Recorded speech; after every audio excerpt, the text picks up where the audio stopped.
Bom dia.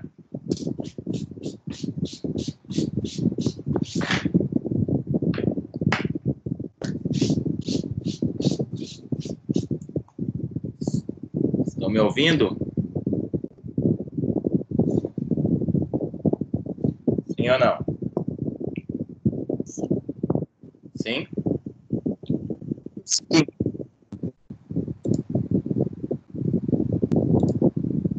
Me avisem aí quando aparecer a tela para vocês. Apareceu? Sim, Apareceu. Então, vamos lá. A nossa aula hoje é sobre acompanhamento da criança prematura. Tá? Iniciamos a unidade 4.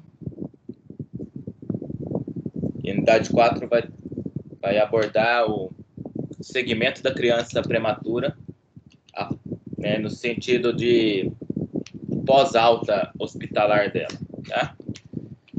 Se a gente observar, nossa disciplina foi organizada cronologicamente de acordo com a experiência que a criança experimenta, né, durante por esse período, né, desde o parto prematuro da mãe, decorrente de alguma afecção ou causadora de alguma afecção cardiorrespiratória, muscular, esquelética, neurológica, que a gente estudou na primeira unidade, e pela experimentação que ela tem dentro da UTI neonatal enquanto período de internação. Então, a gente conheceu os aspectos da UTI neonatal, com relação a equipamentos, estrutura, sinais vitais,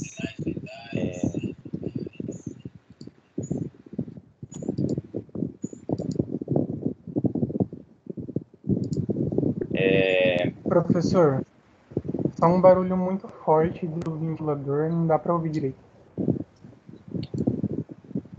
Oi? Tem um barulho E de aí, ventilador muito forte, não dá para ouvir direito. É o meu ventilador. E aí? Eu não posso desligar, senão eu não consigo dar aula.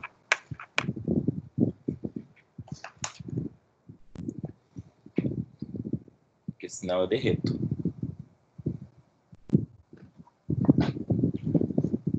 Melhorou?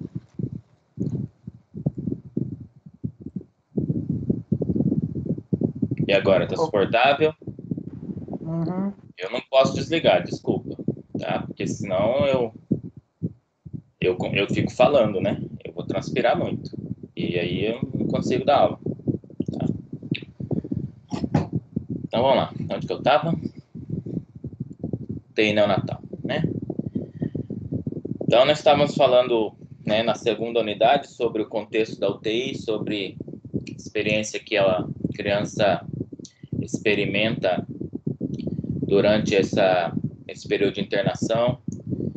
É um ambiente diferenciado, é um ambiente que tem que oferecer aconchego à criança, oferecer características semelhantes ao que ela tinha, né, dentro do útero da mãe. Aí nós falamos de ventilação mecânica, não invasiva e invasiva, porque são dispositivos que estão relacionados com a nossa atuação dentro da UTI. Na terceira unidade, nós abordamos a parte de avaliação e tratamento fisioterapêutico. E agora a gente vai, né, estudar os condicionantes de alta hospitalar para esse recém-nascido, tá? E a transição para o tratamento fisioterapêutico ambulatorial.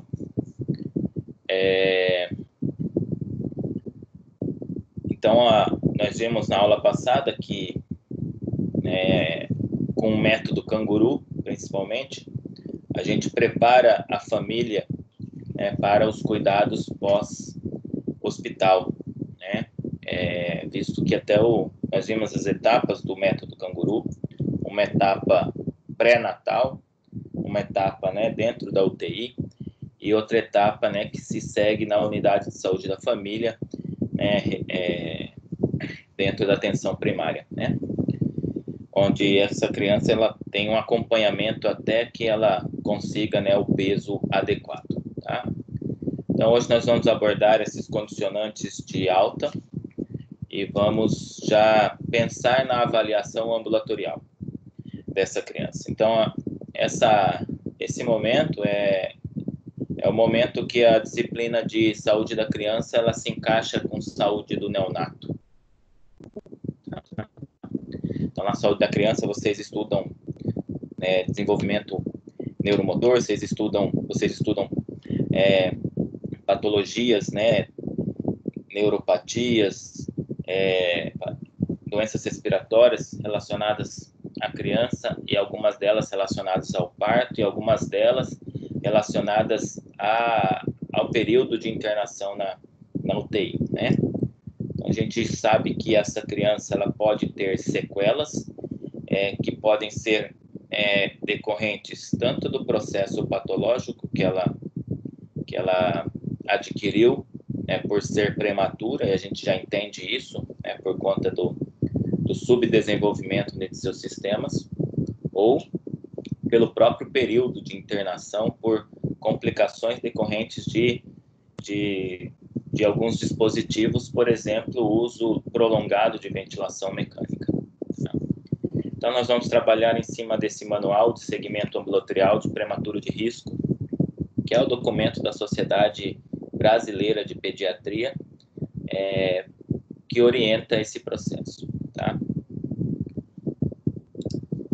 Quando falamos de acompanhamento da criança, então, existem dois termos atualmente mais utilizados, vamos dizer assim, que são os termos follow-up e deshospitalização. Talvez o termo mais usado hoje seja esse termo deshospitalização, né? Então, o que seria isso, né? Follow-up, né? Um segmento, follow, né? De seguir, né? Up, né? Após, né? Ou acima, né? Então, significa o segmento do cuidado prematuro de risco após a alta hospitalar. Então, esse prematuro, a gente tem que lembrar que dentro das diretrizes do SUS, o atendimento ao cidadão brasileiro, ele respeita um princípio, né, da integralidade da assistência, onde que o cidadão ele é assistido em qualquer nível de atenção. Então, essa criança ela entrou no SUS por meio da atenção terciária, né, por meio do hospital, né, nasceu no hospital prematuro. E agora ele vai dar prosseguimento aos seus cuidados dentro da atenção primária, dentro da atenção secundária, com as especialidades. Então, esse entendimento ele é interessante para o fisioterapeuta, para que ele não fique perdido nesse momento dentro da UTI, com o segmento da criança, do neonato. E importante que o fisioterapeuta conheça para que ele possa participar desse processo, visto que o próprio segmento ambulatorial do prematuro de risco, ele inclui a participação do fisioterapeuta. Todo esse segmento ambulatorial, ele é uma atividade multiprofissional, ou multidisciplinar, ou seja, cada profissão, ela tem que exercer o seu papel para que esse prematuro seja bem assistido. Então, também chamado então, de deshospitalização do prematuro. Então, o prefixo des, né? Des seria algo contrário ou contrário à palavra, né? Que se segue, né?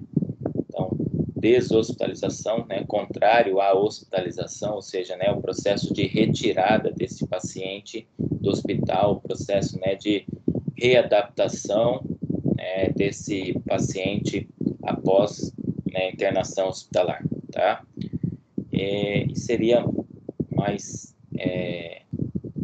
resumido nesse processo de transição da internação hospitalar para a alta pós-hospitalar.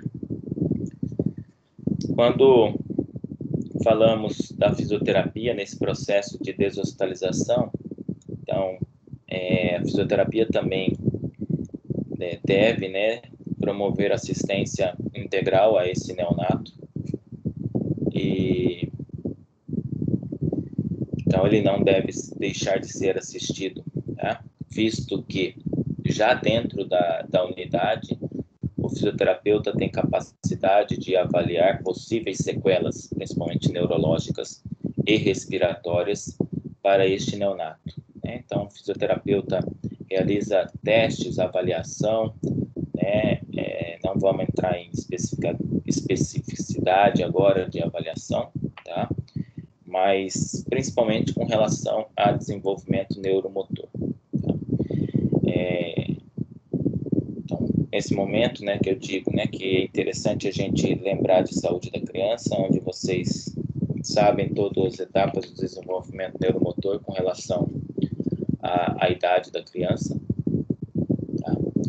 E então, né, através dessa monitorização do desenvolvimento da criança, a gente, o fisioterapeuta é totalmente capaz de avaliar, né, possíveis sequelas.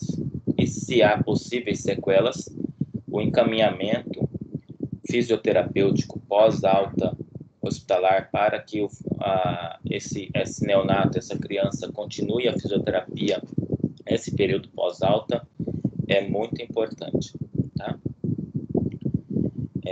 Acho que em saúde da criança vocês já viram a definição de um termo chamado neuroplasticidade, tá? Que a gente pode resumir como capacidade do sistema nervoso em criar novas conexões, né, decorrente de lesões, tá? Ou seja, né, se há uma determinada lesão num local do sistema nervoso, a neuroplasticidade permite criar novos caminhos, novas conexões, os desvios, né? Mais claramente falando, né, neurônios que estão inativados, eles podem ser ativados, criando, né, essa conexão que foi interrompida decorrente da lesão. E o melhor período para que ocorra essa neuroplasticidade é no período mais precoce possível, né? Então, antes dessa criança completar 1 a 2 anos, tá? É o período que ela tem mais neuroplasticidade. Então, nesse momento, diante de sequelas neurológicas, a fisioterapia tem que investir, né, nesse neonato em termos de, né, tratamento intensivo, né, para que ela possa, né, ter, né, um melhor desenvolvimento neuromotor possível, com menos atraso possível, tá? Para isso, o fisioterapeuta também utiliza de testes, para avaliar o desenvolvimento motor da criança. Em saúde da criança, a gente aprende isso. Na disciplina de tópicos 1, eu apresento algumas dessas escalas, tá? E com o objetivo principal de detectar possíveis atrasos no desenvolvimento neuromotor e sequelas. Então, quando a gente diz desenvolvimento da criança, né, ou seja, né, cuidados com a criança, fisioterapia na criança, 2 palavrinhas a gente tem que não esquecer, né? Crescimento e desenvolvimento. Tá? Elas podem parecer a mesma coisa, mas não são. Elas se complementam, mas não são a mesma coisa. Crescimento seria o aumentar de tamanho, peso, estatura, tá? E desenvolvimento seria a melhora das suas funções corporais, sistêmicas gerais, incluindo função neurológica, músculo-esquelética, cognitiva, tá? Sensorial, motora. Então, isso depende, né, do amadurecimento, então, dos sistemas da criança. E a fisioterapia pode contribuir nessa estimulação neurosensorial, motora, para que essa criança com possíveis sequelas ou com sequelas tenha ao mínimo impacto funcional e possa desenvolver, né, e possa ter suas atividades, realizar suas atividades de criança como qualquer outra criança. É isso que a criança quer, com certeza, mas e é isso que os pais também querem, né, diante dessa situação. São 3 objetivos do segmento ambulatorial em prematuridade. Então, quando a gente pensa em dar, vamos dizer, alta para a criança, existem alguns condicionantes que eu vou mostrar para vocês. Tá? Ou seja, para se pensar em deshospitalizar uma criança, seja com ou sem suporte ventilatório, né?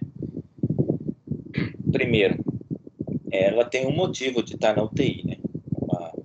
Ou decorrente de uma afecção, decorrente da prematuridade, a própria prematuridade leva a isso, né? A imaturidade do desenvolvimento dos sistemas. Tá?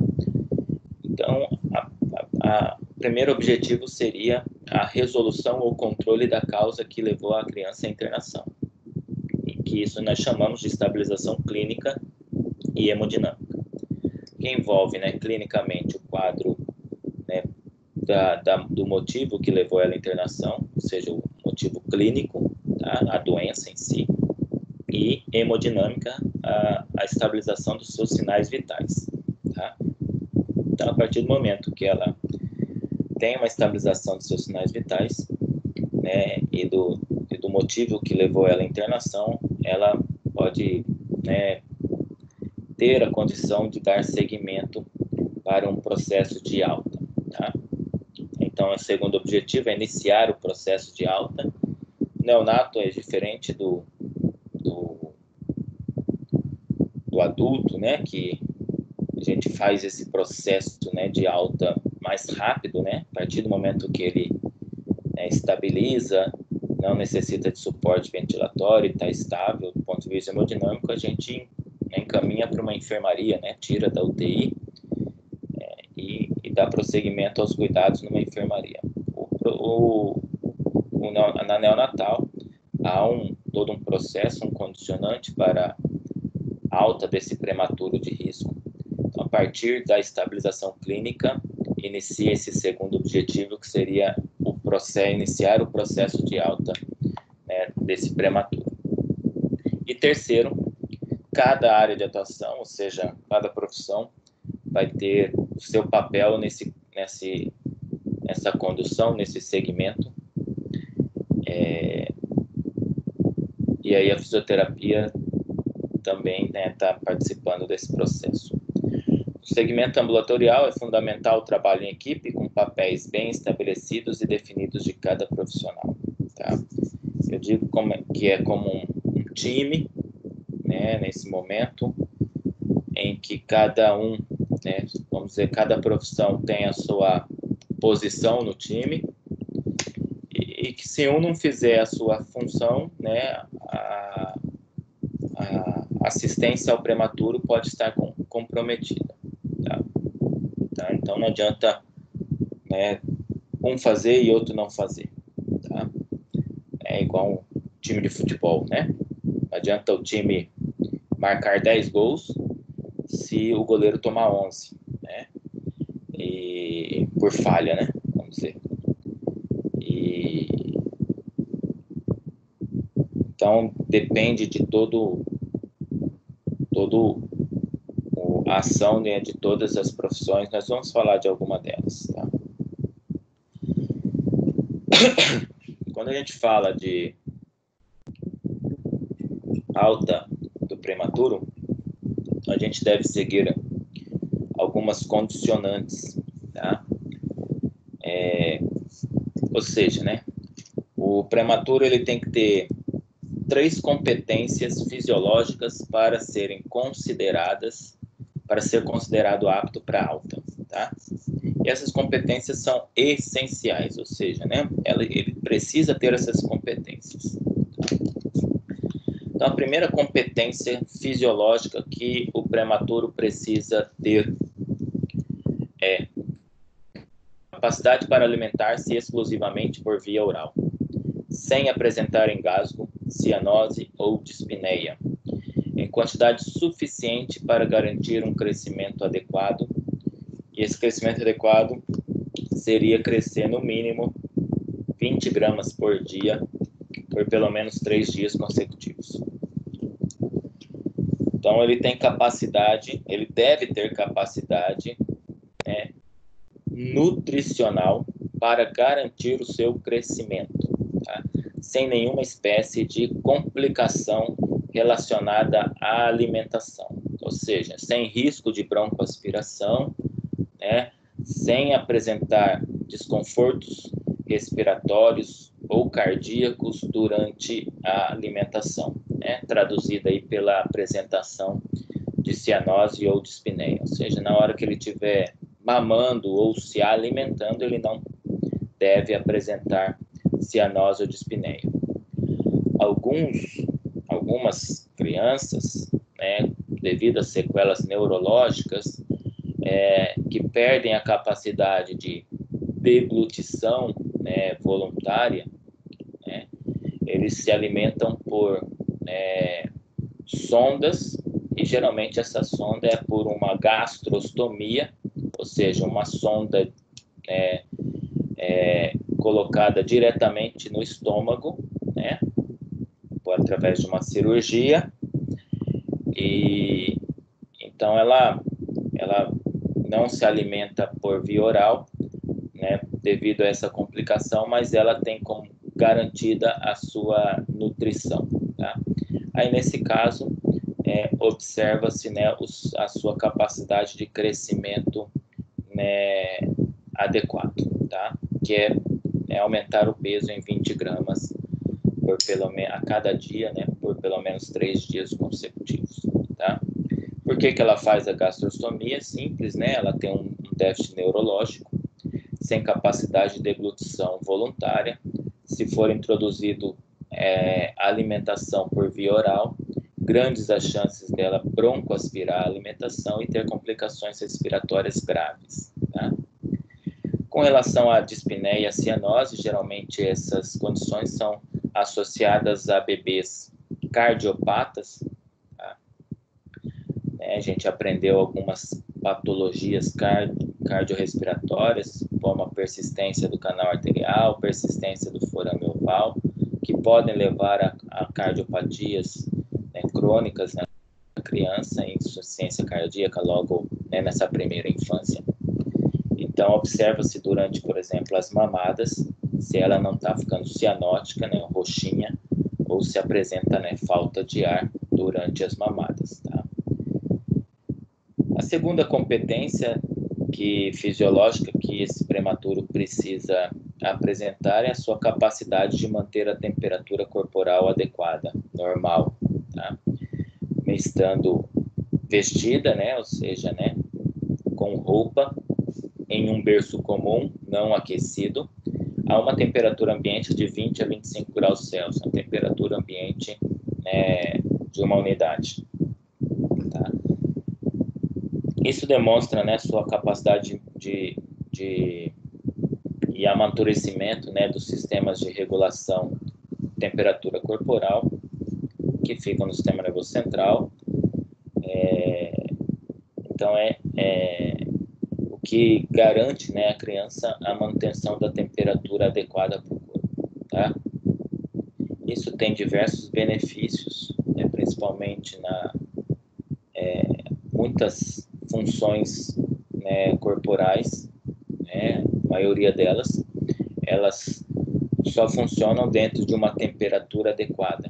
Então, se tiver desregulação dessas temperaturas, tanto para baixo quanto para cima, quanto hipotermia, tanto hipertermia, pode ter desnaturação de algumas funções, né, proteicas, né, celulares, e isso pode, né, comprometer a homeostasia corporal, esse equilíbrio corporal com relação às suas funções. A terceira competência está relacionada com a estabilidade hemodinâmica desse prematuro de risco. Então, a função cardiorrespiratória deve estar estável e fisiologicamente madura, sem apresentar apneia ou bradicardia por um período de 8 dias. Tá? Então, vocês podem ver que é todo um processo, né, de um dia para o outro. Então, a avaliação da estabilidade hemodinâmica, ela perdura por pelo menos aí 8 dias antes, né, de se avaliar, né, a alta, né, desse prematuro de risco. Tá? Fisiologicamente madura com relação, né, à correção ou, né, normalização desse processo de maturação. Tá? Então, isso está relacionado, né, principalmente à questão de trocas gasosas, tá? Com relação a controle, né, neural da respiração e com relação a controle cardiovascular. Tá? Então, por isso que se avalia, né, a condição de apneia e bradicardia. Então, a criança que não apresenta, né, o prematuro de risco, que não apresenta mais apneia, isso representa, então, um amadurecimento, né, do sistema de controle respiratório. E não apresentar bradicardia representa, então, um amadurecimento do sistema de controle, né, rítmico, né, do coração. Tá?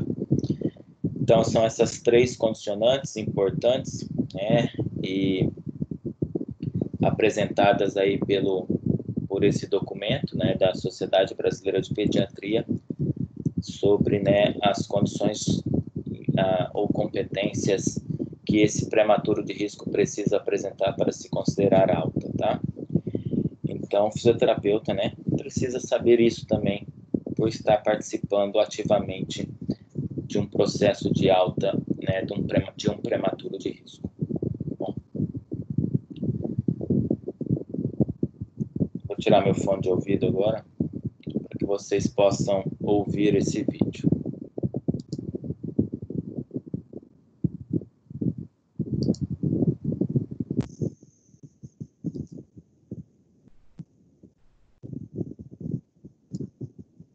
Faz um ano que os gurias chegaram em casa depois da UTI neonatal. A gente ficou 70 dias internados.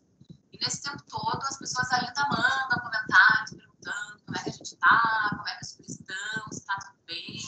Os gurias nasceram no dia 29 de março. Era madrugada de domingo e às 5h30 da manhã eu acordei com uma dorzinha de cólica e uma contração. Eu não sabia, mas já era meu trabalho de parto. Às 7h05 eu estava no hospital, o Davi já tinha nascido de parto normal. E às 7h19, 7h20 nasceu o Arthur e o Guilherme de cesariana. Não foi nada fácil. O Davi já estava morto, segundo os médicos. Ele teria morrido de 6 a 8 horas antes do parto. E isso pode ter desencadeado o parto prematuro. Eles nasceram com 28 semanas. O Guilherme com 700 gramas e o Arthur com 1 quilo.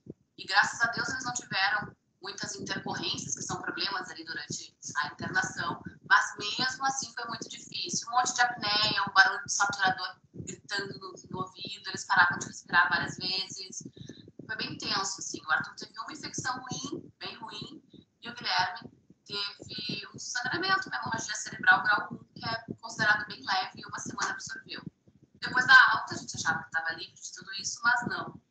Então, foi um ano com muitos médicos, com 3 neurologistas que faziam acompanhamento dos gurias, com fono, com fisioterapia. Não importa que eles estão bem, eles começaram a falar algumas palavras, eles engatinham, eles caminham com apoio, eles começaram a interagir, a brigar um pouco também, eles batem palma, mandam beijo. Eles são as crianças mais felizes que eu já conheci em toda a minha vida.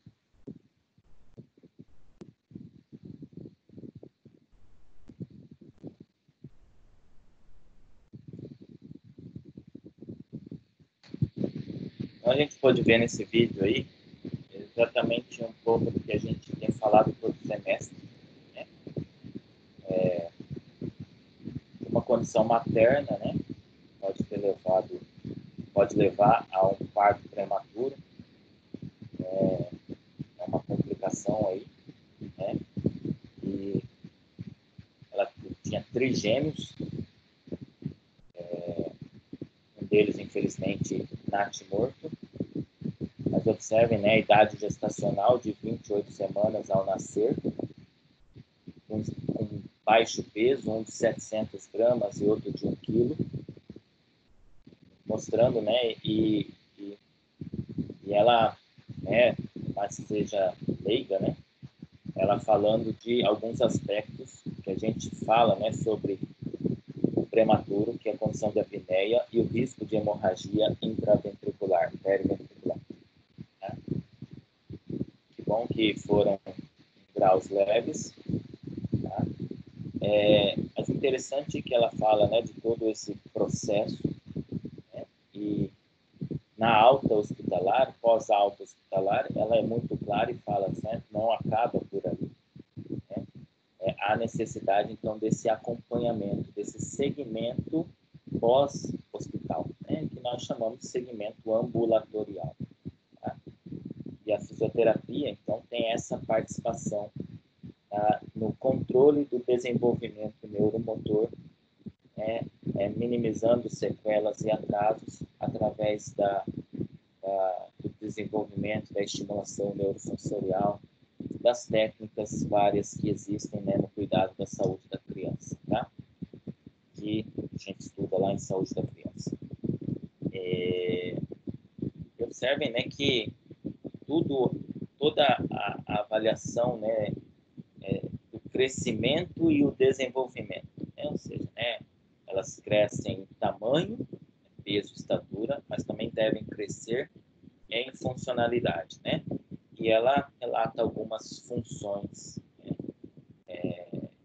principalmente motoras, como o sentar, né? A criança estava sentada, engatinhava, ficava em pé com apoio, ela relata que andava com apoio, batia palmas, ou seja, atividades motoras voluntárias, sorriso, né?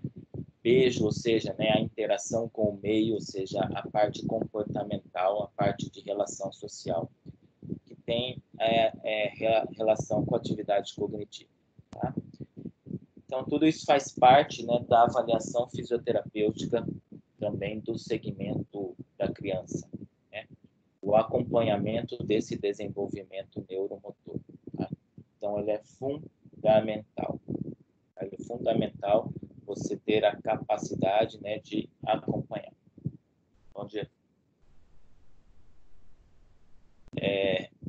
Então, por isso se faz importante, né, a gente ter, acho que todo aluno faz isso, tem aquela resuminho, né, da idade com o desenvolvimento neuromotor, né, com as atividades que ele apresenta, né, que ele perde, que ele ganha, de acordo com a idade, né, pelo menos aí de 1 a 2 anos.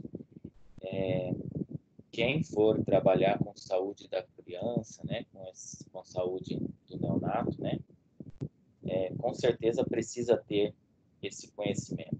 Né? A mesma coisa que quem trabalha com ortopedia, né, e com traumatologia, né, tem que saber de raio-x, de eletrotermo, de cinesioterapia, de vários recursos cinesioterapêuticos, né, adjuvantes, né? A fisioterapia do neonato da criança precisa desse conhecimento profundo sobre as etapas do desenvolvimento neuromotor. Tá?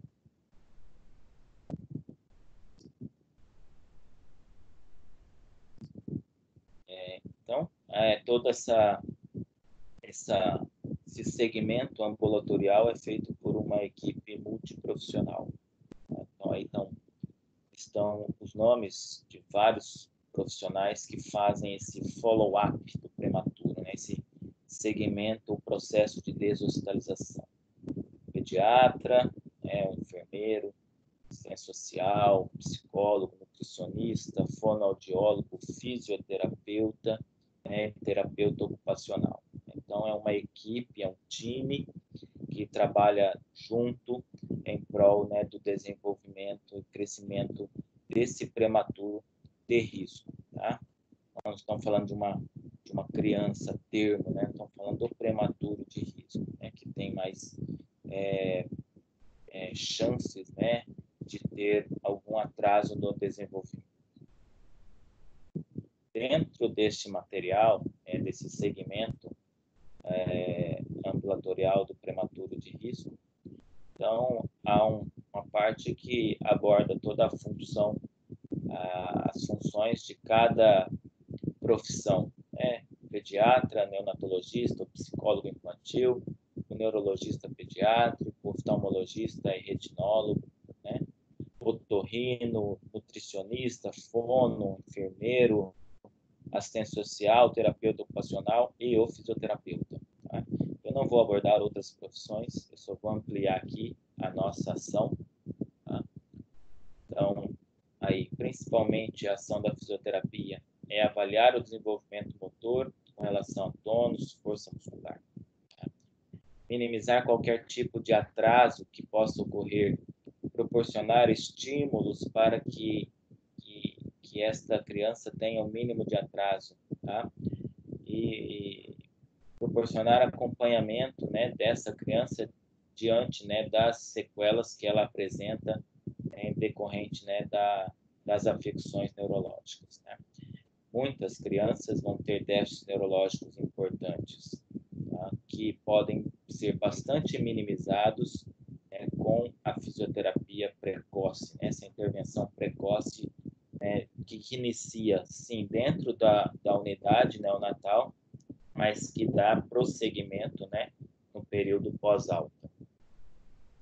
Planejar uma apropriada intervenção individualizada, né? Então, o tratamento ele deve ser individualizado a partir, né, da avaliação.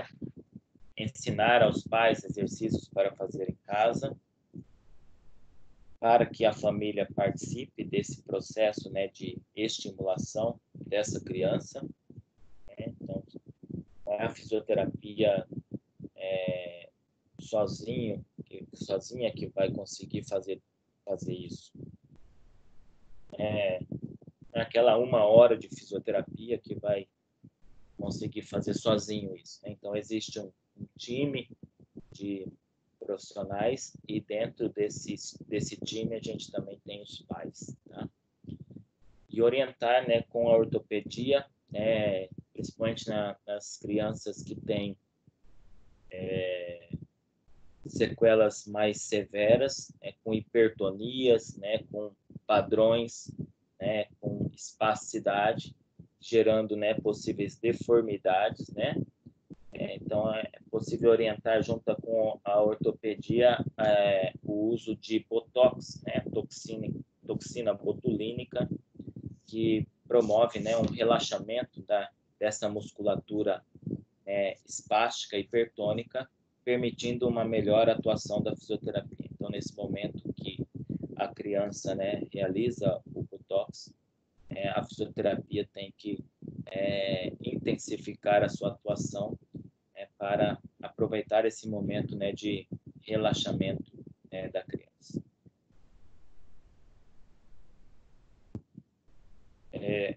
Todo esse processo de deshospitalização do prematuro crônico, geralmente ele é decorrente de uma doença crônica. Tá? Essa doença crônica é causada pelas complicações decorrentes da doença primária, né, no prematuro, ou, né, de algum procedimento ou alguma complicação decorrente, né, da internação hospitalar. Tá? Então, as doenças crônicas têm curso longo e apresentam sequelas. Tá? Impõe limitações à criança no seu desenvolvimento e crescimento. Então, tanto ela tem uma redução no seu crescimento, a gente pode observar isso na caderneta da criança. Quem é mãe sabe, né? Toda criança tem uma caderneta. Dentro da caderneta tem uma curva de crescimento. Dentro dessa curva de crescimento tem uma média, né, esperada para a idade. Né? Então, a toda avaliação, pediatra, né, pesa, mede a criança e anota lá e observa, né, e relaciona com a curva. Doenças crônicas podem apresentar, né, um uma redução dessa curva de crescimento. Tá? E também com relação a desenvolvimento, ou seja, né, pode comprometer o desenvolvimento funcional da criança, tanto nas questões neurosensoriais, motoras, quanto na questão cognitiva comportamental. São exemplos, né, de doenças crônicas, a broncodisplasia pulmonar ou displasia broncopulmonar, mesma coisa, só inverte os nomes, devido principalmente ao uso da ventilação mecânica prolongada, geralmente decorrente do uso de pressões aumentadas e oxigênio aumentados durante esse período de internação. Isso leva a uma alteração na morfologia da via aérea, que ainda está em desenvolvimento, né, no prematuro, e leva a complicações, né, principalmente a dependência de oxigenoterapia nesse período pós-alta. Tá? Cardiopatias congênitas que requerem tratamento cirúrgico. Então, criança, por exemplo, nasce e tem permanência do forame oval. Então, ela se desenvolve, cresce com uma comunicação interatrial. E essa comunicação interatrial, né, apresenta shunt, né, ou seja, né, o lado esquerdo do coração fica em comunicação com o lado direito do coração. Do lado esquerdo a gente tem sangue oxigenado, do lado direito sangue venoso. Então, se há uma comunicação entre esses dois lados do coração, há uma mistura de sangue venoso com sangue arterial e, consequentemente, uma queda da PaO2 sistêmica, né? Então, são crianças hipoxêmicas crônicas, né? E podem apresentar limitações quanto à função, porque no momento que ela realiza uma atividade acima, né, da demanda basal do corpo, ela não tem oxigênio para suprir toda essa atividade, e ela pode sofrer desmaios, né? Ela pode sofrer cansaço mais fácil, né? Sofre de fadiga, intolerância à atividade física, é uma criança cianótica, né? Então, isso são limitações funcionais que essa criança cardiopata pode apresentar. Neuropatias congênitas ou por anóxia neonatal, ou seja, né, pela falta de oxigenação cerebral, que pode ser periparto ou pós-parto, né, e com necessidade de fisioterapia, né, por longo prazo, para minimizar aí os atrasos no desenvolvimento neuromotor que ela possa apresentar. Tá? Então, duas imagens que, né, representam esse processo de deshospitalização, ou seja, né, a retirada da criança, né, do hospital, né, e a continuidade do tratamento, né, em casa, né, no domicílio. Tá? Observe, são duas crianças que mantêm suporte ventilatório invasivo, né, por meio de traqueostomia, tá? Então, aqui a gente consegue ver, né, uma sonda, vocês conseguem ver aqui, tá? Uma sonda que está indo diretamente para o estômago da criança, que é uma sonda para alimentação. Então, quando se considera o processo de deshospitalização, de uma forma geral, né, se pensa, né, o que a criança pode estar recebendo aqui no hospital que ela pode ainda receber em casa. Se ela puder receber em casa, né, então tudo bem, ela pode sair. Se ela não puder receber em casa, ela não pode sair. Então, por isso que a ventilação mecânica, ela pode fazer ventilação mecânica domiciliar, a alimentação, né, ela também pode receber via sonda, por gastrostomia. Então, por isso que as competências são fisiológicas, tá? Porque em termos de dispositivos, os dispositivos podem ser adaptados ao local, né, no caso, domicílio da criança. Então, por isso aqueles três condicionantes, né, com relação à fisiologia. alimentação, ela pode receber a questão de manutenção da temperatura corporal e a questão da estabilidade hemodinâmica. Tá? Visto que, né, se ela tiver hipertermia, se ela tiver instabilidade hemodinâmica, com certeza ela vai ser levada a uma avaliação médica, né, podendo ou não, né, ter uma reinternação. Tá? Mas no caso, se ela não apresentar esses sinais, não há necessidade, né, de internação e ela pode ser hospitalizada. Então. Agora nós vamos falar um pouquinho sobre sinais de alerta para doenças crônicas e atraso do desenvolvimento motor. O que são esses sinais de alerta? Tá?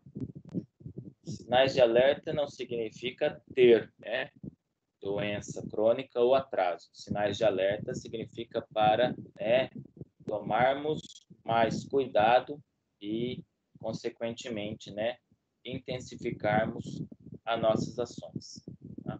Muitas vezes podem apresentar já indícios, né, de doenças crônicas e atraso do desenvolvimento motor. Por isso que nós temos que, quando trabalharmos nessa área, conhecer todo o desenvolvimento neuromotor da criança. Então, essa frase, né, foi tirada de um artigo, está citada no próximo slide. A sobrevida de prematuros extremos é crescente no mundo todo, tá? Ou seja, né, com o desenvolvimento tecnológico, desenvolvimento profissional, tá? Da fisioterapia, da neonatologia, né, da enfermagem intensiva, nutrição, de toda a equipe multiprofissional, melhorando, aprimorando seus conhecimentos profissionais, melhorando sua atuação, desenvolvimento tecnológico, os equipamentos, né, de UTI sendo mais avançados, a descoberta de novas intervenções, de novos tratamentos mais eficazes. Então, e tudo isso faz com que a sobrevida, ou seja, a mortalidade de prematuros extremos reduza, né? Ou seja, eles estão sobrevivendo mais. Porém, ao sobreviverem mais, né, aumentam-se, né, também o número, né, de jovens adultos com doenças crônicas. E geralmente elas podem estar associadas com essas patologias, com essa prematuridade. Tá? Então, 1/3 dos jovens adultos aos 20 anos terá ao menos um problema crônico desses prematuros extremos sobreviventes, vamos dizer assim. Tá? Então, 1/3 desses prematuros que sobrevivem nessa idade jovem adulta, em torno de 20 anos, terão problema crônico, ou respiratório, ou cardíaco, ou neurológico, tá? Comparado a 1/5 dos nascidos a termo, ou seja, os não prematuros. Então, por isso que liga um sinal de alerta para todos os envolvidos na assistência desse prematuro com relação a isso, né? Ou seja, né, redobramos o cuidado, a observação, né, e intensificamos a assistência. Então, esses dados, né, foram tirados do artigo da JAMA, né, que fala sobre características, né, transicionais, né, de prematuros de extremo baixo peso para adolescência, tá? E jovens adultos. Tá? Para cada 100 prematuros com idade gestacional menor ou igual a 26 semanas, ou seja, né, prematuros extremos, haverá 3 casos de paralisia cerebral, 1 caso de cegueira e de surdez e 4 casos, né, de déficit mental, de retardo mental. Tá? Para vocês verem a relação entre prematuridade extrema e doenças crônicas. Tá? Para cada 100 bebês com peso de nascimento menor ou igual a 800 gramas, haverá quase 2 casos de paralisia cerebral e de cegueira, 1 caso de surdez e 5 casos de retardo mental. Então, tanto a prematuridade extrema, ou seja, crianças menores iguais a 26 semanas de idade gestacional ao nascer, ou o baixo peso ao nascer, tem relação com doenças crônicas na adolescência e no adulto jovem. Por isso é que todos que atuam nessa assistência do prematuro de risco precisam observar as questões de crescimento, peso e altura, ou seja, como está o crescimento deste prematuro de risco, as questões hemodinâmicas e ventilatórias.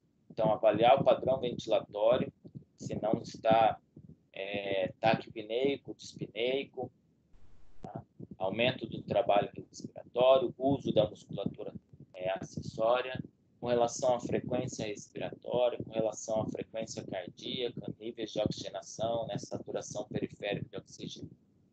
Principalmente em cardiopatas, durante as mamadas, durante a evacuação, durante as brincadeiras. Então, avaliar se não tem presença de cianose, de dispneia durante esses eventos.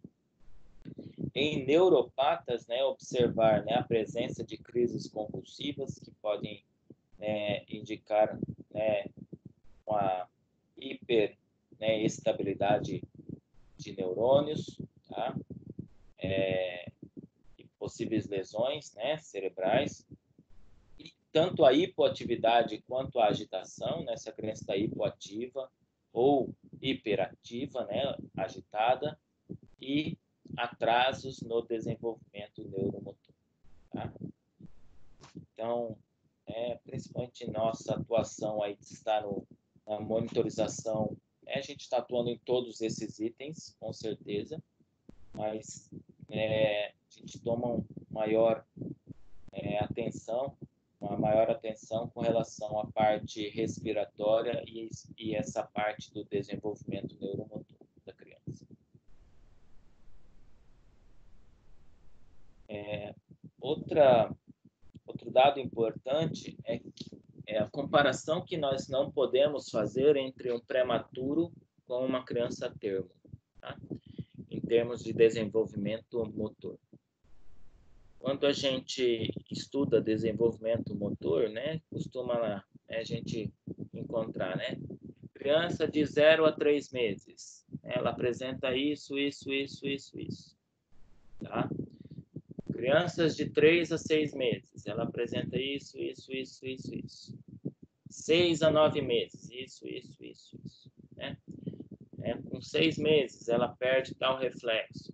Com 6 meses, inicia tal reação. Com 9 meses, ela perde tal reflexo. Ela inicia tal atividade voluntária. Isso é desenvolvimento motor, Só que a gente tem que corrigir a idade para o prematuro, tá? Por que corrigir? Para tirar essa diferença, que uma criança a termo tem até de um prematuro. Porque se a gente observar e avaliar só o desenvolvimento motor com relação à idade de crianças termo, então a gente está considerando que essa criança ela teve, pelo menos 38 semanas de idade, de vida intrauterina, ou seja, ela tem todo aquele benefício, né, do ambiente intrauterino, da oxigenação materno-fetal, né, garantindo, né, o completo desenvolvimento intrauterino, que vai ser completado e finalizado, né, pós-nascimento, né, no período neonatal. Já um prematuro que nasce de 30 semanas, por exemplo, ele tem um déficit de pelo menos 8 semanas de vida intrauterina com relação a esse termo que nasce de 38 semanas. Então, é ser, né, até injusto com este prematuro essa comparação em termos de desenvolvimento neuromotor, né, com uma criança termo, que teve todo esse benefício de vida intrauterina completa. Tá? Então, para isso, para que a gente tenha uma melhor proporção e relação do prematuro com a escala de desenvolvimento neuromotor, nós precisamos calcular a idade corrigida, né, desse prematuro. Tá? Ou seja, né, ele terá uma idade, né, real, né, e só que para o desenvolvimento neuromotor, ele terá a correção dessa idade, tá? Para que a gente possa avaliá-lo de uma forma mais fiel. Visto que, devido à prematuridade, ele vai ter todo o impacto de uma internação hospitalar em unidade neonatal, todo um prejuízo em termos de estimulação neurosensorial motora, que a criança termo não tem. Então, para que a gente faça uma melhor comparação deste prematuro de risco com essa escala de desenvolvimento neuromotor, nós corrigimos a idade dele, né? E agora eu vou ensinar para vocês como calcular essa idade, tá? Nós chamamos cálculo da idade corrigida. Então, a gente vai precisar de 3 informações muito fáceis, tá? Primeiro, saber a idade cronológica da criança. O que é a idade cronológica? A idade real da criança. Ou seja, né? É a nossa idade. Por exemplo, eu tenho 38 anos. Então, faz 38 anos. Vamos ver.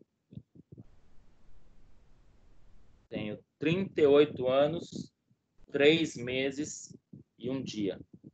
Tá? Então, essa é a minha idade real. Tá? Então, a idade a partir, né, do nascimento. Tá? Nós chamamos isso de idade cronológica. Tá? Então, o prematuro também vai ter uma idade cronológica real. Do dia que ele nasceu, do parto, até o dia que você está avaliando. 40 vai ser uma constante nessa fórmula. Então, a gente não muda o 40. Tá? Ele vai ser sempre 40, que refere-se à idade de nascimento a termo. Tá bom? Que é a idade, né, vamos dizer, a média, né? Se considerarmos o criança termo nascida de 38 a 42 semanas, 40, né? Essa média. Tá? Então, vai ser sempre 40 aí nessa forma. E aí a gente pega a idade gestacional, que é com quantas semanas de idade gestacional ela nasceu.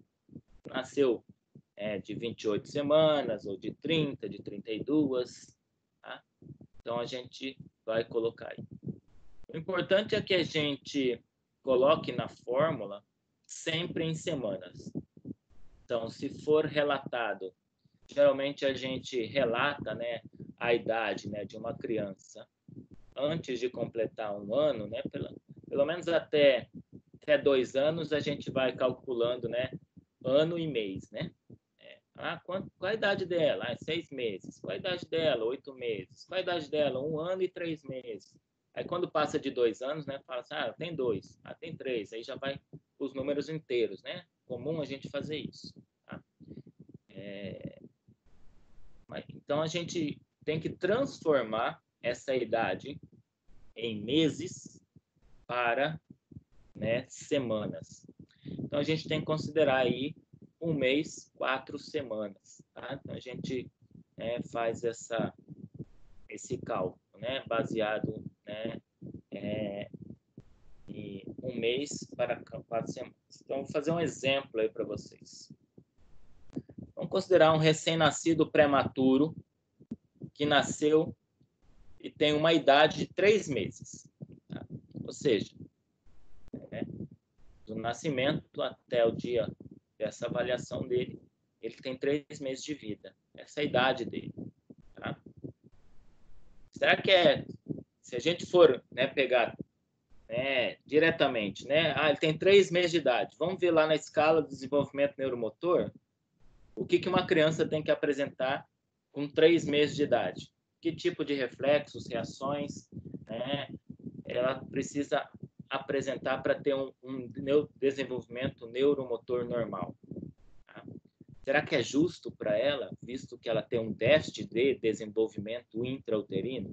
Então, por isso que a gente faz essa correção da idade. E ele tem 3 meses de idade, mas ele nasceu de 32 semanas, ou seja, né, ele tem um déficit aí de pelo menos 6 semanas de vida intrauterina, tá? De uma criança termo. Bom, então, quando a gente faz a idade corrigida, então colocando na fórmula, né? Idade cronológica, tá? Menos, abre parênteses, 40 menos a idade gestacional, fecha parênteses. Então, a gente tem essas informações. Idade cronológica, 3 meses. Vamos transformar em semana. Cada mês tem 4 semanas. 3 vezes 4, 12 semanas. Menos 40, que é fixo na fórmula, menos a idade gestacional que ele nasceu. 32 semanas. Então, idade corrigida igual a 12, menos 40 menos 32, 8. Idade corrigida, 12 menos 8. Idade corrigida de 4 semanas, ou, né, aí você pode transformar novamente para 1 mês. Tá? Então, para o desenvolvimento motor, esse prematuro de 3 meses de vida, ele equivale a 1 mês, né, para uma criança de 1 mês para o desenvolvimento neuromotor. Então, aí, ao invés de eu compará-lo lá na escala de desenvolvimento neuromotor ao nível de 3 meses, eu vou lá para o 1 mês e avalio, tá? Se ele tem atraso ou não do desenvolvimento neuromotor. Então, isso a gente, né, é importante para que a gente faça uma avaliação mais, né, justa, né, com relação a ele. Tá? Isso claramente é observado em famílias que têm, né, crianças termo e, às vezes, a criança, né, um irmãozinho prematuro. Tá? Então, as mães claramente observam, né, um atraso, né? E às vezes elas não entendem, né? Então, é importante o fisioterapeuta, né, saber isso e poder mostrar, explicar para as mães que esse pequeno atraso pode ainda estar dentro da normalidade, tá bom? Tá? Mas existe uma forma, então, da gente comparar, sim, corrigindo, usar a escala de desenvolvimento neuromotor, corrigindo, então, essa idade, tá? Então, aí vocês podem, né, depois treinarem com outras idades. Lembrando, né, se vocês usarem uma criança de 1 ano, né, então, vocês têm que transformar 1 ano primeiro para 12 meses, tá? E depois multiplicar por 4. Então, 1 ano são 12 meses, né? 12 meses vezes 4, dá 48 semanas. Então, se for uma criança de 1 ano, né, é 48 semanas. Tá bom? E aí, 40 menos 48, né, vai dar menos 8. 12 menos 8, dá 12 mais 8. 12 mais 8, porque menos com menos daqui vai dar mais. 12 mais 8 vai dar 20 semanas. Tá? 20 dividido por 4 vai ser igual a 5 meses. Tá? Então, a criança de 1 ano ela pode estar apresentando aí, dentro do desenvolvimento neuromotor, o que uma criança aí de 5 meses está apresentando. Tá? É importante a gente ter essa informação. Por que isso é importante? Olha lá. Exemplos de sinais de alerta para o atraso do desenvolvimento motor. Então, já com a idade corrigida, vamos lá, uma criança de até 3 meses de idade corrigida, quais são os sinais de alerta para possível atraso do desenvolvimento motor? Ou seja, atenção para esses sinais encontrados em crianças. Pouco interesse a estímulos visuais e auditivos. Tá? Por isso que a gente vê os brinquedos da neuropediatria, brinquedos coloridos que fazem barulho. E elas chamam a atenção da criança. A ausência do reflexo de fuga. Lembra do reflexo de fuga? Criança em decúbito ventral. Então, se ela ficar com a cabecinha colada na cama, na superfície, ela vai asfixiar. Então, ela tem um reflexo de fuga asfixia, ou seja, ela tem que girar a cabeça para o lado. Tá? Então, a ausência desse reflexo com 3 meses de idade, corrigida já é um sinal de alerta, ou seja, é um atraso no controle de cabeça. Tá?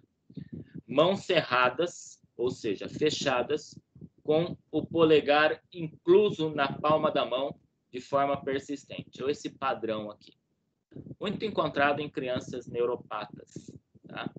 Então, já com 3 meses, ela tem esse padrão de forma permanente, tá? Já é um sinal de alerta. Porque já é o quê? Um padrão neurológico. Tá? A gente sabe que nessa idade tem o reflexo de preensão palmar. Tá? Mas só que ele não fica persistentemente assim, ela também abre a mão. Tá? Só que ao colocar um objeto, ela prende, ela faz preensão palmar. Tá?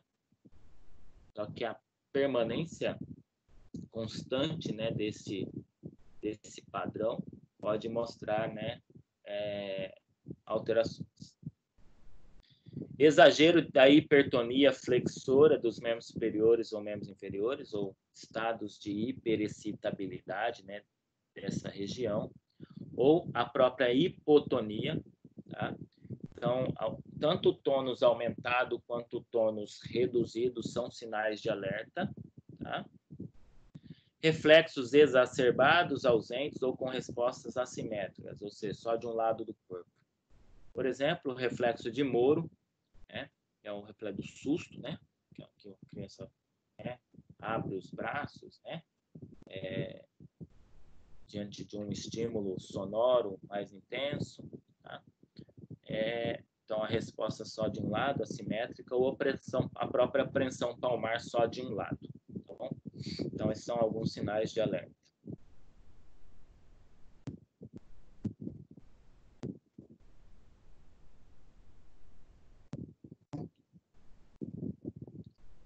Controle pobre da cabeça, então agora falando de crianças de 4 a 6 meses de idade. Controle pobre da cabeça, por quê? Com 3 meses, considerando um desenvolvimento neuromotor normal, essa criança precisa ter controle de cabeça. O que é controle de cabeça? Ela em posição ventral, ela é capaz de manter a cabeça estendida. A cabeça não fica só caída. E o que a gente pode observar? Crianças de 4 a 6 meses que não conseguem sustentar a cabeça, né? Ou seja, é um sinal de alerta, né, para atraso no desenvolvimento motor. Tá? Ausência de fixação ocular na mãe ou nos objetos coloridos e sonoros. Tá? Isso pode estar evidenciando algum déficit visual, né? Diminuição da acuidade visual ou própria cegueira, tá? Ou os objetos coloridos, sonoros, né? Ou seja, pelo som. Tá? Ou seja, né? O som atrai a atenção. Então, a ausência dessa atenção dada pela criança diante da visão ou do som também pode ser um sinal de alerta. Hiperextensão da cabeça e do tronco, ou seja, uma postura, né, como se fosse um opistótono, né, posição de extensão, né, permanente da cabeça e de tronco. Tá? Isso é um sinal de gravidade até, né, que mostra, né, uma hiperexcitabilidade da musculatura eretora, né, do tronco e da cabeça, tá? E isso pode, né, evidenciar, né, neuropatias graves. Persistência de assimetria, tá, durante os reflexos, como no reflexo tônico cervical assimétrico, né, quando gira a cabeça da criança, ela tende a ter movimentações do membro superior associado. Tá? Uns chamam de reflexo de esgrima, né? A criança roda a cabeça para um lado, ela estende o membro superior. Roda a cabeça para o outro lado, ela flexiona, como se fosse, né, um esgrimista. Tá? Então, às vezes ela tem só esse reflexo, essa reação de um lado do corpo. Tá? Isso pode ser também um sinal de alerta. Hipertonia de membros superiores e membros inferiores e pobreza de movimentação voluntária de um hemicorpo em relação ao outro. Nessa idade de 4 a 6 meses, alguns movimentos deixam de ser reflexos e já se iniciam a motricidade voluntária, principalmente, né, na região mais proximal dos membros superiores e inferiores. Tá? Então, a ausência de movimentos voluntários e de um hemicorpo para outro também pode ser, né, sinal de alerta. Tá? Principalmente, né, sinais de alerta de lesões neurológicas unilaterais, né, no cérebro, né, de um hemisfério cerebral específico. Tá? 7 a 9 meses, que esperamos de sinais de alerta para essas crianças já com idade corrigida, controle pobre de tronco, né, ou seja, né, ela, além agora de todos esses sinais já citados, porque às vezes a gente encontra crianças, gente, de 1 ano, né, de 12 meses, que apresentam, né, fases do desenvolvimento neuromotor de crianças de 3 meses. Ou seja, podemos encontrar crianças com 12 meses sem controle de cabeça, tá?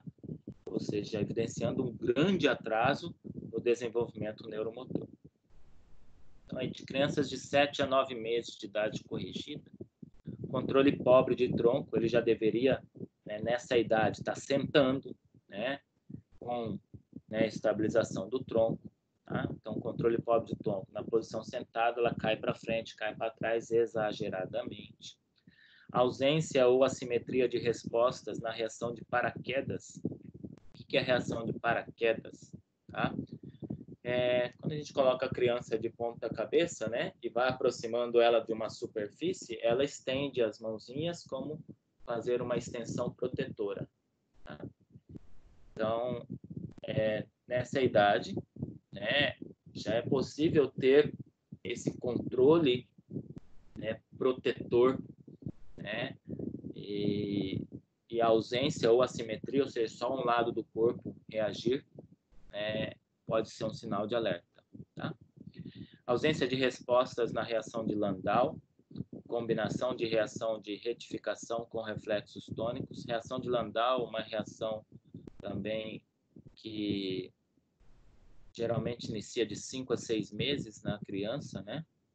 E, se eu não me engano, é uma estimulação que se faz na criança e percebe, né, uma resposta reflexa dela. E a ausência dessas respostas com 7 a 9 meses, então, pode identificar, né, um sinal de alerta para o desenvolvimento dessa criança. Persistência de reflexos primitivos. Reflexos primitivos, aqueles que a criança nasce com eles. Vamos lá. Reflexo, né, de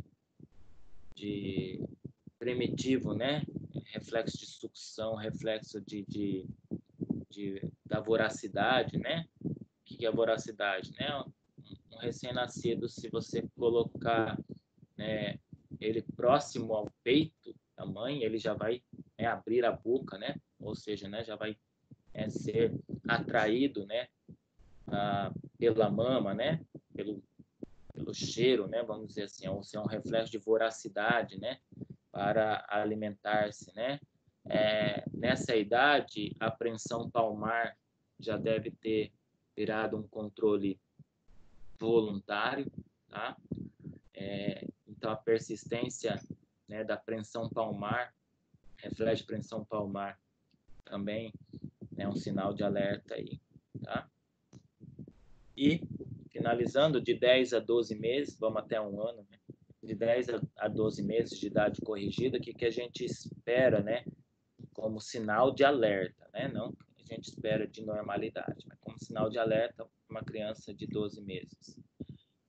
Dificuldade para engatinhar ou se deslocar em busca de um brinquedo que não está ao seu alcance, ou seja, nessa idade ele já tem que ser capaz de engatinhar. Se considerarmos uma criança termo, nessa idade já ele fica em pé e já muitos já conseguem já trocar os primeiros passos, né? Dificuldade na transferência de peso para membros inferiores quando posicionado em pé, então ele fica em pé, mas não consegue, né, mudar, né, de direção, porque ele não consegue transferir o peso de um membro inferior para outro. Tá? Presença de um padrão reflexo de apoio dos membros inferiores e de marcha, tá? Como possivelmente a marcha em tesoura, ou seja, ele tem um padrão de marcha, né, cruzando as pernas, tá? Isso é uma característica de neuropatia. Sinais de hipertonia, ou seja, aumento do tônus, né, que pode estar associado à espasticidade. Distonias, né, é a oscilação do tônus, às vezes hipertônico, hipotônico, ou outras alterações de tônus podem se tornar mais evidentes nessa fase. Tá? Então, essas alterações de tônus são sinais de alerta aí nessa idade. Ok? E para finalizar nossa aula, vou mostrar esse vídeo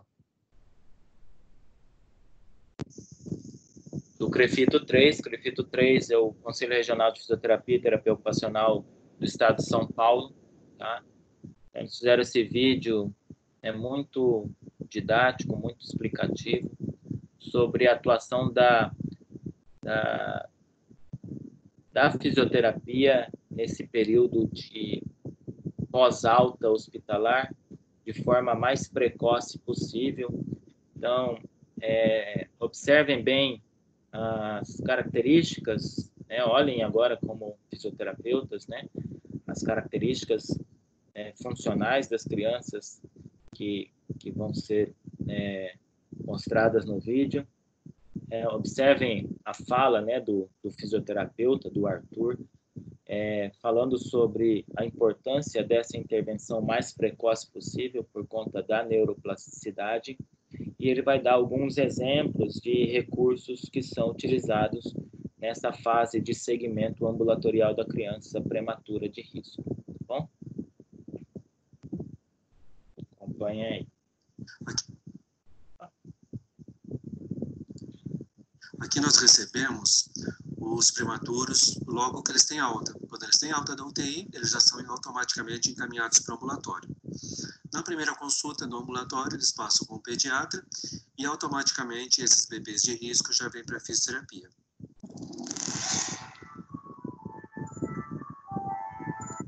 Então, vocês viram aí, né, o fluxo, né, nesse caso, né, automaticamente essa criança sai da UTI, ou seja, deixa o hospital e já é encaminhada para o ambulatório, com assistência e avaliação fisioterapêutica, né, médica, pediátrica, com certeza nutricional, psicólogo, fonoaudiologia, a questão, né, auditiva, ou seja, né, com otorrino junto com a fono, né, o oftalmologista para avaliar, né, a necessidade de algum dispositivo de auxílio visual. Então, ou seja, vai ter toda uma abordagem multiprofissional, como a gente comentou. Tá?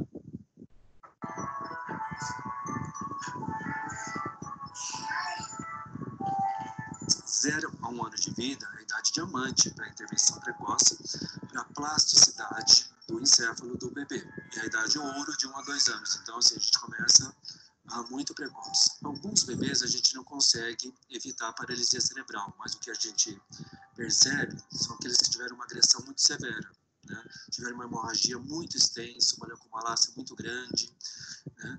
E esses a gente não consegue evitar a paralisia cerebral. Mas com a intervenção precoce, você consegue minimizá-la bastante, deixando a criança funcional. Elas tinham tido uma paralisia cerebral e que elas tinham que fazer o tratamento e que ia ter que fazer fisioterapia para poder conseguir andar. Porque elas iam andar, mas só que ia demorar um pouco.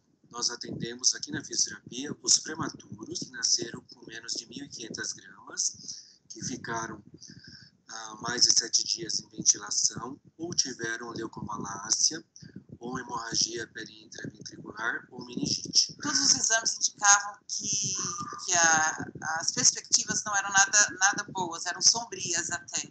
Ela provavelmente ficaria em estado vegetativo. Ficaria, né? Eu falo que ano passado, porque com a ajuda dos profissionais aqui, do Arthur, que faz a fisioterapia, da neuro, da doutora Caterine, eu fui descobrindo que existe a neuroplasticidade, que é possível a gente, com intervenção precoce, com muita estimulação, com muita dedicação, trabalho, frequência e um trabalho bem feito, você mudar o destino, né, a vida do seu filho. Os primeiros sinais de anormalidade, de agressão no sistema nervoso central são muito sutis e muitas vezes os exames não detectam tão precocemente. Então, nada substitui a avaliação clínica de um fisioterapeuta com experiência em neonatologia. Para a gente realmente fazer uma intervenção precoce e eficaz, você precisa conhecer várias técnicas. Então, o conceito neuroevolutivo BOBAT, o pediátrico, o BABY, integração sensorial, o RPG, o balance, são cursos assim, fundamentais para a gente conhecer, e a gente faz um mesclado e você faz uma adequação dessas técnicas conforme a criança. Andavam tropeçando, cruzando a perna, pensando tesoura, mas agora até que elas melhoraram bastante. Usar órtese. É essencial a presença dos pais, não para assistir a terapia, mas para participar da terapia. Não adianta nada fazer por melhor que atenda, 40, 50 minutos e os pais não entrarem ou não participarem. A colaboração dos pais é fundamental, não só assistindo a terapia, que é o direito deles, né, mas participando e ajudando na terapia, eles vão dar sequência em casa.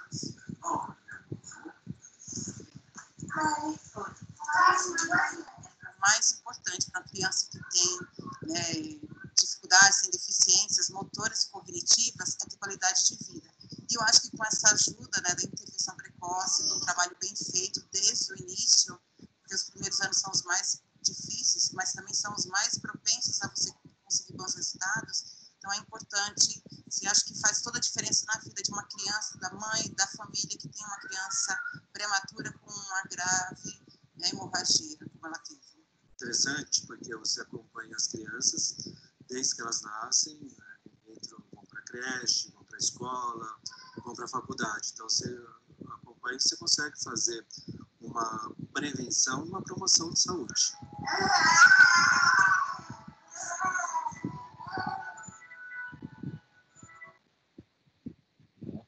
A a gente viu aí, né? Espero que vocês tenham avaliado, né? Percebido, né? Nós tem um casal não, duas irmãs gêmeas, né?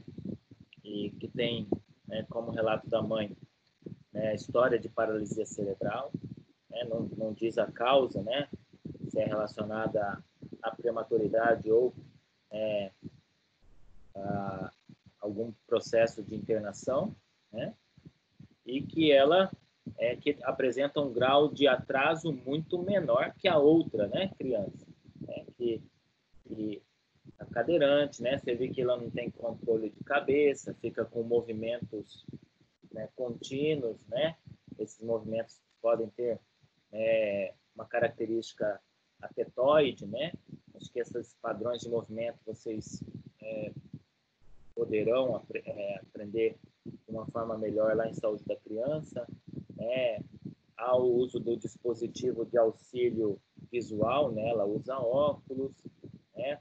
Não tem controle de cabeça nem de tronco, por mais que seja já uma criança maior, ou seja, né? Igual ele falou, tem alguns casos em que a severidade, a gravidade da doença não impede, né, que as sequelas sejam instaladas. Tá? E então ele evidenciou, né, de forma bem clara, né, a importância da fisioterapia nesse processo, né, tanto pelo relato dele quanto do relato das mães. Tá? E ele deu alguns exemplos de cursos, tá? São formações, né, extra, né, graduação, ou seja, não são formações da graduação, né? Acho que graduação pode dar algumas definições sobre essas formações, mas são cursos, às vezes, alguns cursos de longa duração, modulares, tá? Para aqueles que, com certeza, se interessam pela área, né, cuidar de saúde da criança,